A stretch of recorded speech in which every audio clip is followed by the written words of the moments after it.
खूब शीघ्र समस्त को मिल पारे खुशी खबर।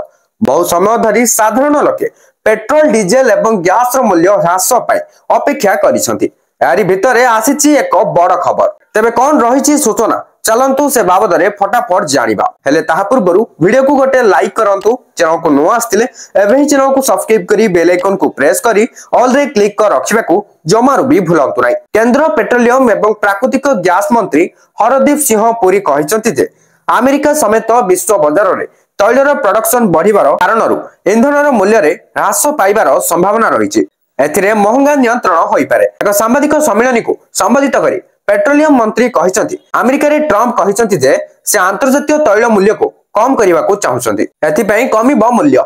हरदीप सिंह पुरी कहिसंति जे एथिपई मते लागुछि कि बाजार रे अधिक तैल एवं गैस आसीबो एवं आशा रही जे एथिरे मूल्य कमिब। जेतेबेले शक्ति कम मूल्य रे पर्याप्त मात्रा रे उपलब्ध होइथाय एथिरे मुद्रास्फीति को नियंत्रण करिबारे मध्य सहायता मिलिथाय। से स्पष्ट कहिसंति जे भारतर प्राथमिक उद्देश्य होउछि मुद्रास्फीति को नियंत्रण करिबा पई कम मूल्य रे पर्याप्त तैल किनिबा। बर्तमान जहाँ भी किछि नुआ अपडेट आसीथिला एबे तो आपण जानि सारलेनी। वीडियो को शेयर करी समस्त पाखरे ए इन्फॉर्मेशन को पहुंचाई दियंतु। वीडियो किछि इन्फॉर्मेटिव थिला नियतबा लाइक कर देबे, ए चैनल को सब्सक्राइब करिया को भूलिबेनी।